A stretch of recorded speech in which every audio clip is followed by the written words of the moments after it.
Un saludo cordial, apreciados amigos, queridos hermanos. Pastor Luis Aguiluz con ustedes para el repaso de la lección. Estamos comenzando un nuevo trimestre. La lección de este trimestre ha sido preparada por un especialista en el área, el doctor Alberto Tim, y se titula La vida eterna, la muerte y la esperanza futura. Estas lecciones van a analizar el tema de la muerte y también de la resurrección y la vida eterna. Así que durante este trimestre vamos a estar estudiando este tema tan importante que tiene que ver con los asuntos de lo que va a ocurrir después que uno muere, la resurrección, la salvación, la eternidad y todos estos temas tan importantes. La lección para esta semana, la primera lección de este trimestre, se titula Rebelión en un universo perfecto. Así que vamos a estudiar lo relacionado con el inicio del pecado. La lección nos lleva a un texto muy conocido, muy utilizado en este sentido, que es Isaías capítulo 14, versículo 12. Dice: ¿Cómo caíste del cielo, oh lucero, hijo de la mañana? Cortado fuiste por tierra tú que debilitabas a las naciones. El profeta Isaías, también Ezequiel, nos dan algunas vislumbres, algunas pistas de cómo empezó el pecado en el cielo.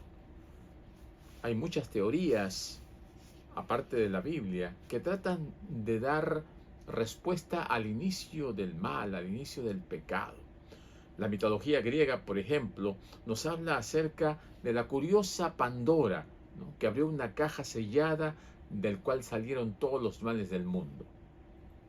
Y así como en la mitología griega, hay muchas otras historias, relatos, tradiciones que quieren tratar de explicar el origen del mal fuera de la Biblia. Nosotros pues nos vamos a remitir a la Biblia porque es la palabra de Dios. Es la base en la cual nosotros fundamentamos nuestras creencias y creemos que es la revelación de Dios. Es la palabra de Dios escrita, a la cual debemos remitirnos, de la cual debemos sacar la doctrina, la enseñanza y todo aquello que debe fundamentar nuestras creencias, todo aquello que debe poner en claro el inicio de todas las cosas. La Biblia nos dice que en esta tierra el pecado empezó con la desobediencia de Adán y Eva. Pero la serpiente misma indica, ¿no?, manifiesta como que hay algo detrás de lo que ocurrió en el jardín. Y esto se remonta allá a los orígenes, en el cielo. Aunque Dios creó todo perfecto, como nos dice la lección del día domingo, Dios creó todo en base al amor. El amor de Dios es lo que permite que nosotros podamos ver todas las cosas que hay.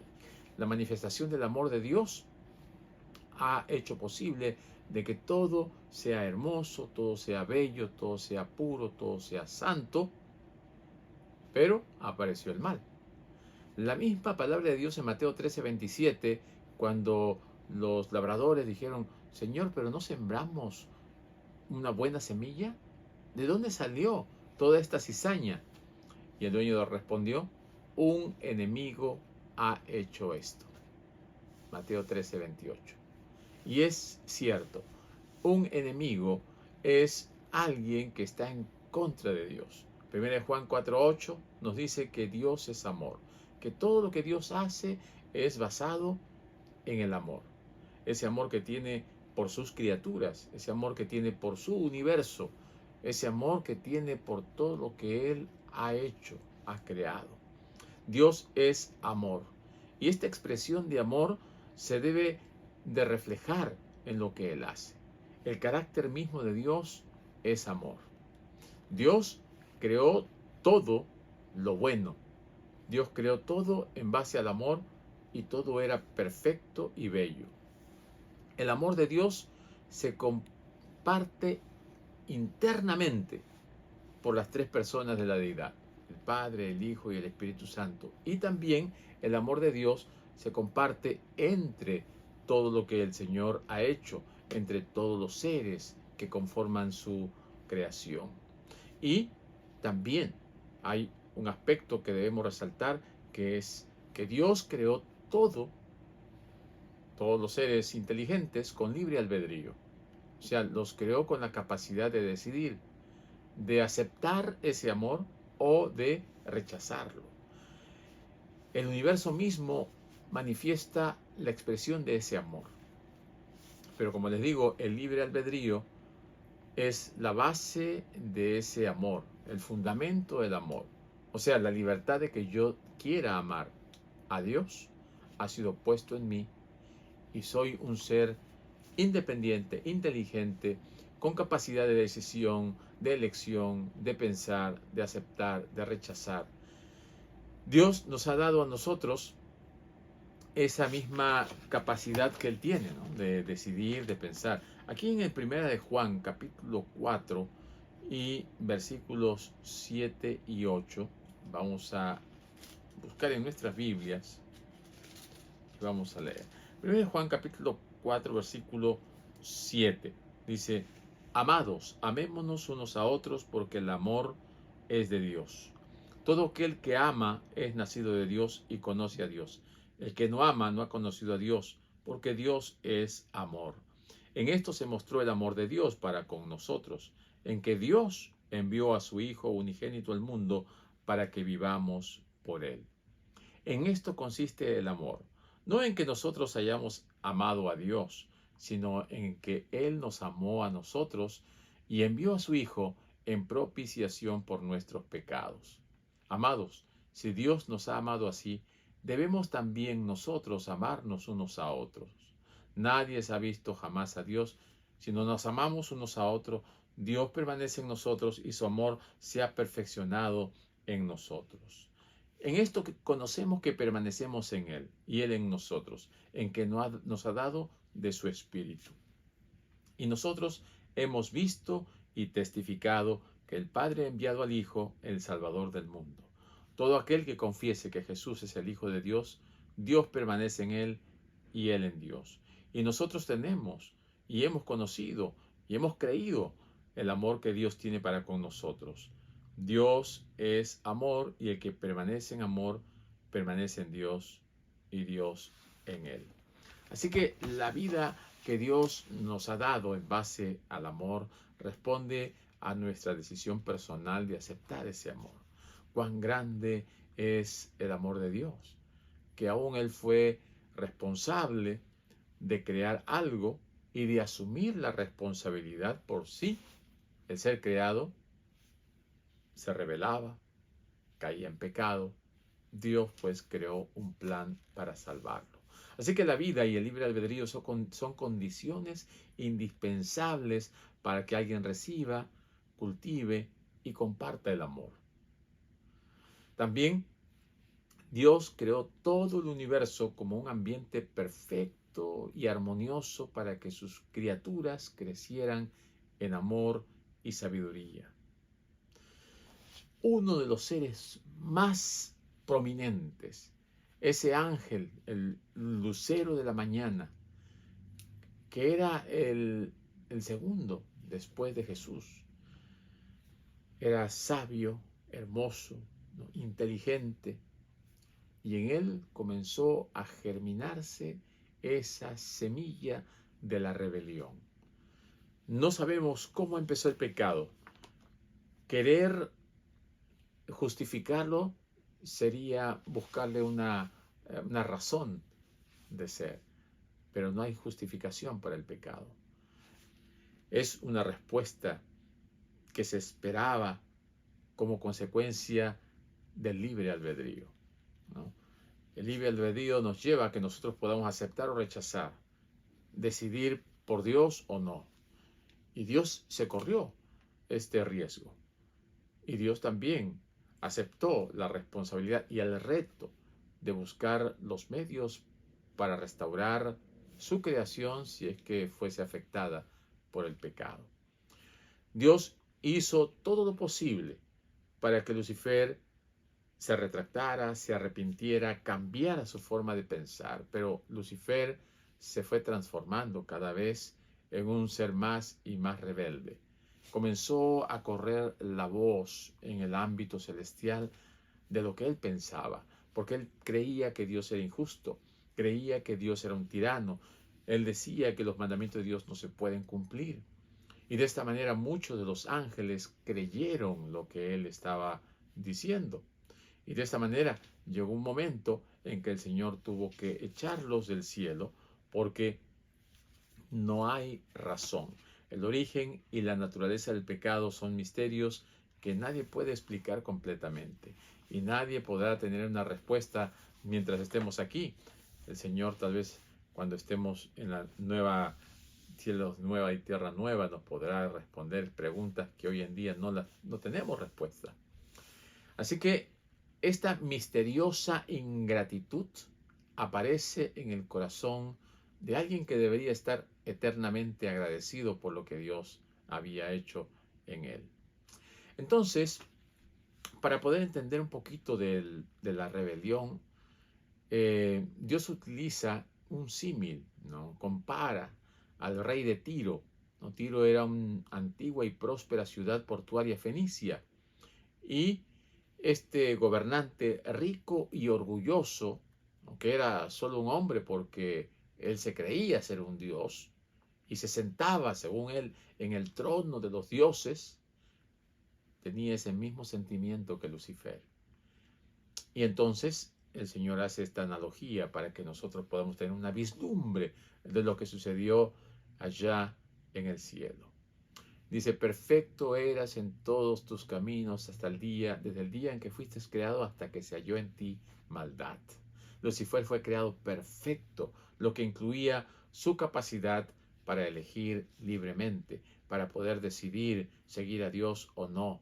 Así que el pecado, una vez más mencionamos, es algo misterioso e inexplicable. No hay razón para su existencia. Dios no creó el pecado. El pecado nació como consecuencia del libre albedrío que tenía el hombre y esa capacidad de pensar, de analizar. Y él, Lucifer, comenzó a verse a sí mismo antes que ver a Dios. Él comenzó a verse a sí mismo en el lugar de Cristo, comenzó a verse a sí mismo en un trono por encima del trono de Dios, y la criatura comenzó a rebelarse contra el Creador. ¿Qué es lo que llevó, en palabras que nosotros podamos entender, a Lucifer a querer estar por encima de Dios? Esta palabrita nosotros la conocemos como orgullo, ¿no? El orgullo es aquello que nos hace pensar de nosotros mismos más de lo que nosotros debemos. El orgullo nos hace creernos más que los demás.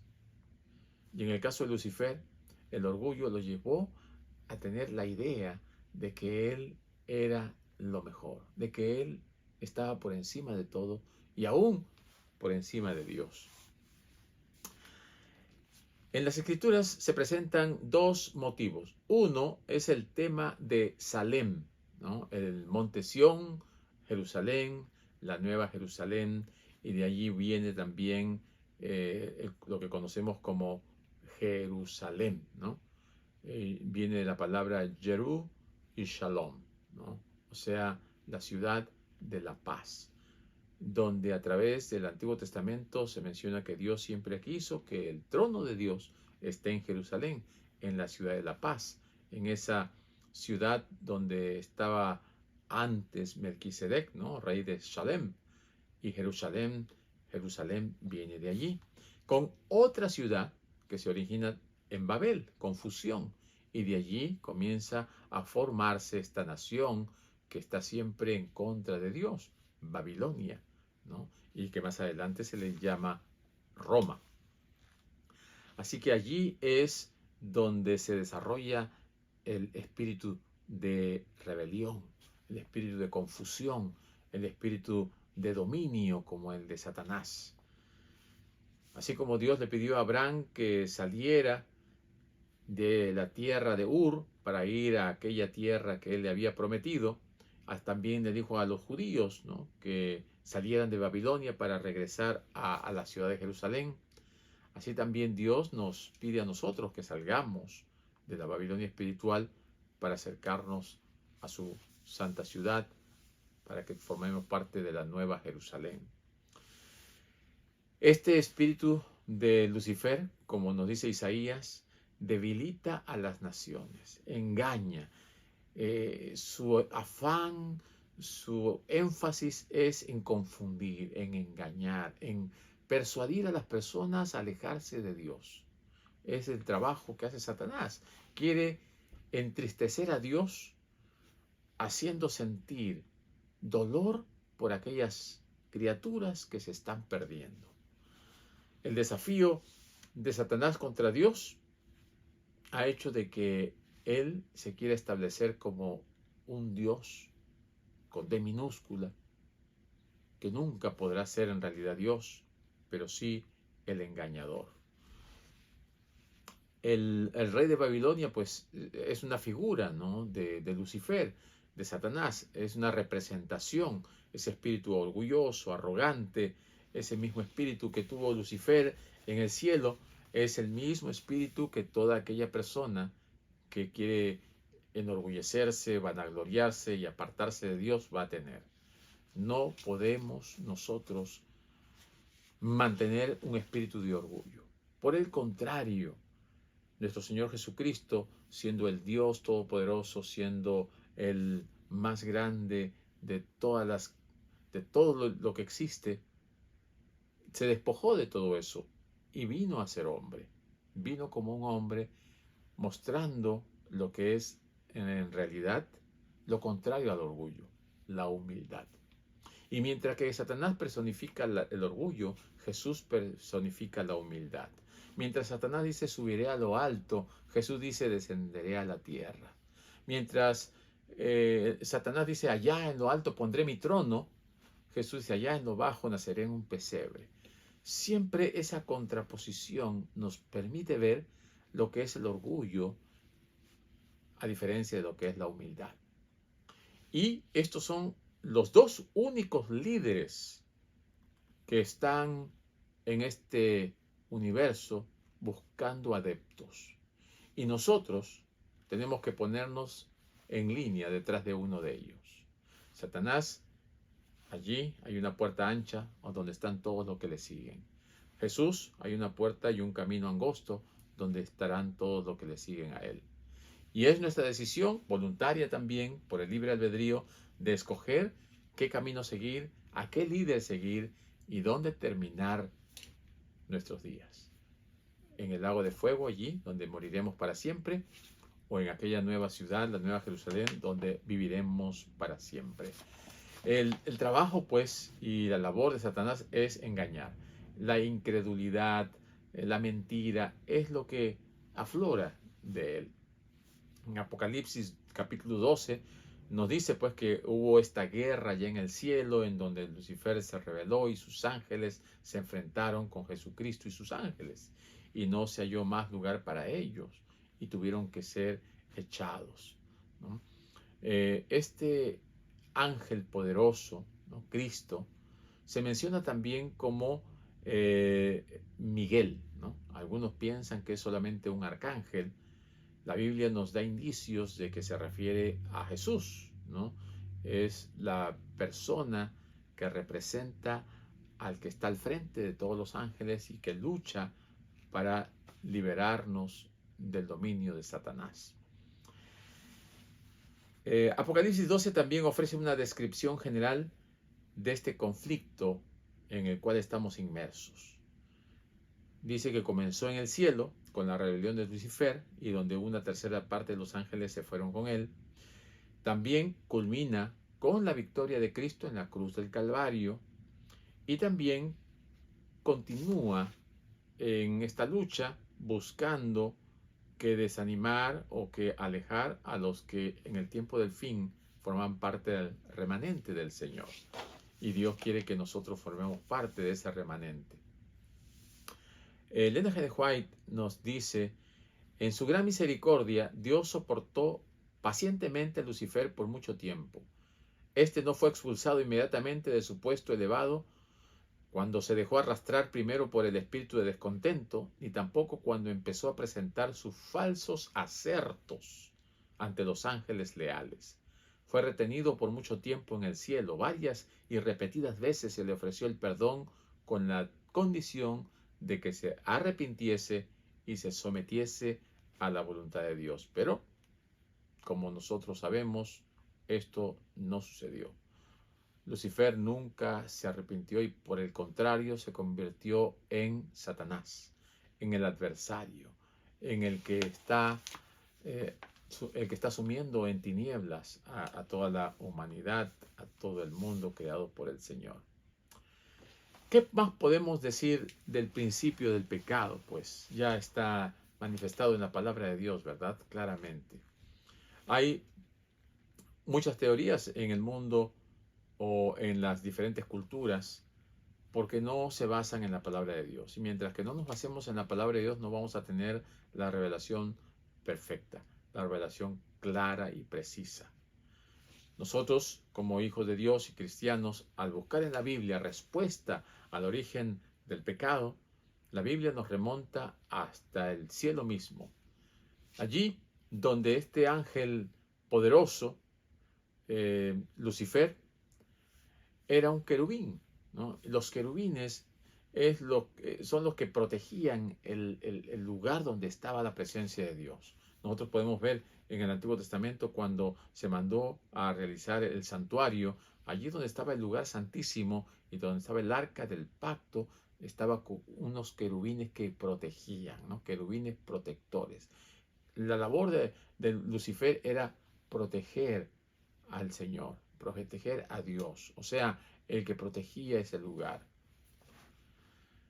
Pero en vez de proteger, en vez de preservar, en vez de mantenerse leal, se rebeló contra ese Dios al cual él debería de proteger. Esto pues nos muestra claramente que el espíritu de Satanás es un espíritu de suficiencia propia, de orgullo, de querer ponerse en un lugar que no le corresponde. Esa usurpación del trono de Dios al cual él quería llegar a realizar es lo que lo descalifica para formar parte del grupo de los escogidos, del grupo de los elegidos para estar en la presencia de Dios. Y más todavía, al contagiar, ¿no? Y al propagar esas mentiras y esas acusaciones contra Dios, hizo posible de que él sea desterrado, ¿no? Sea desechado y sea quitado de medio de los ángeles leales. Esta rebelión causó una gran batalla, ¿no? Lo que se conoce como el conflicto cósmico, el conflicto entre el bien y el mal. Dios no destruyó inmediatamente a Satanás porque aquellos ángeles fieles que habían quedado con la duda en sus mentes, ¿quién tendrá la razón, Dios o Lucifer? Entonces Dios dejó que Lucifer continuara con su rebelión para que las consecuencias de lo que él había iniciado pueda mostrarle a todo el universo quién realmente tenía la razón. Para que todos los seres creados por el Señor honraran a Dios y le siguieran por amor, no por temor, porque destruyó a Satanás y a sus ángeles de un primer momento, sino que ellos se dieron cuenta que el amor de Dios era tan grande que dio oportunidad y también a los seres humanos. El Señor vino a morir por cada uno de aquellos que querían alcanzar la salvación. Ahora está a nuestro alcance esa salvación y no hay nada que nos pueda separar del amor de Dios. Solamente nuestra decisión es la que va a determinar en qué lugar vamos a estar, de qué parte nos vamos a ubicar. Mientras estudiemos estas lecciones iremos viendo que este punto importante del origen del pecado es lo que va a ir determinando todas las demás cosas y todo lo que el Señor va a ir realizando con la finalidad de aclarar, ¿no? De mostrar, de clarificar las cosas que ha ido poco a poco enturbiando, ¿no?, distorsionando Satanás. Hay una gran tristeza en el corazón porque lo hermoso, lo bello, lo divino que hizo el Señor se dañó con el pecado, con la rebelión. Y que estos ángeles en una gran cantidad serán destruidos finalmente. Serán deshechos, destruidos, muertos. ¿Por qué? Por su rebelión. Y eso también afecta a los seres humanos. ¿Por qué? Porque muchos de los seres humanos hoy en día y a través de todos los tiempos han estado en contra de Dios. Hay muchos que se han rebelado contra Dios y hay muchos que lo siguen haciendo, que no doblegan su corazón, que hay un orgullo tremendo allí estacionado, enquistado en sus vidas. No hay un deseo de enmendar, ¿no?, de buscar perdón, de arrepentimiento. No hay ese deseo. Y mientras que no haya ese deseo en el corazón del hombre, lamentablemente no hay perdón de Dios. No hay cómo arreglar la situación de aquellos que no quieren reconocer a Dios, como su Señor, como su Creador. La lección también nos muestra con claridad la labor que hizo Jesús para contrarrestar el pecado y la lucha que él realizó mientras estuvo en esta tierra para no dejarse vencer por el enemigo de Dios. Satanás trató de destruirlo desde su momento en que llegó a esta tierra. Y durante toda su niñez, juventud y adultez siempre estuvo allí, aunque el Señor estuvo protegido por ángeles, como lo estamos nosotros también, pero el Señor cumplió, dependió de Dios, fue obediente y gracias a esa obediencia es que ahora nosotros podemos tener acceso al Padre. ¿Cómo podemos nosotros aplicar esto a nuestra vida? ¿Cómo podemos nosotros reconocer que lo que el Señor ha hecho también nos afecta, nos alcanza de una u otra forma? Deberíamos reconocer que sin el Señor no somos nada.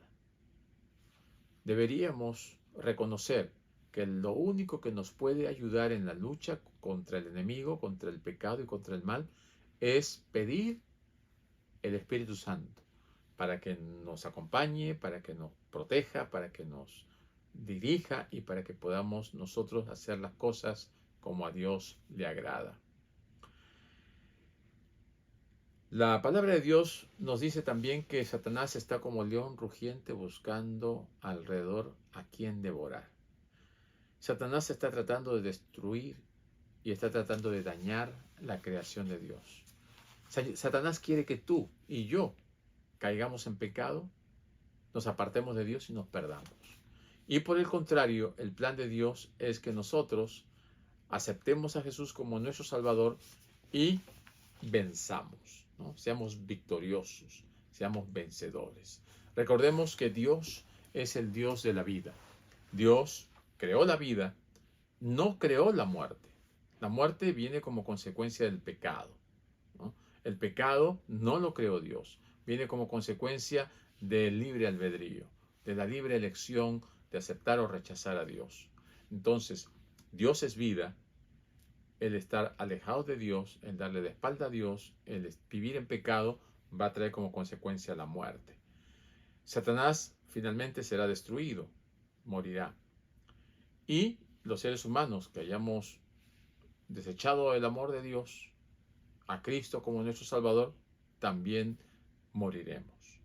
Así que la siguiente lección estudiaremos un poquito más acerca de lo que significa la muerte. ¿Cómo entró la muerte? ¿Cuál es la forma en que podemos evitar morir eternamente? Mis queridos amigos, mis queridos hermanos, mientras más nos adentremos en la palabra de Dios, tendremos más capacidad para entender el amor tan maravilloso que nuestro Dios ha puesto a nuestro alcance. Dios es amor. Aún en las consecuencias del pecado todavía se ven rasgos de esa pureza de la creación. Todavía podemos ver vislumbres de esa maravillosa creación, a pesar de todos estos miles de años en que el pecado ha ido degenerando todas las cosas que Dios creó perfectas. Así que yo te animo para que entregues tu vida a Dios, para que aceptes lo que el Señor Jesucristo ha hecho para nuestra salvación y para que no suframos la muerte eterna, sino por el contrario, disfrutemos de la vida maravillosa, eterna, que Dios quiere dar a todos aquellos que acepten a Jesús como su Salvador personal. Que el Señor te bendiga, es mi deseo y oración.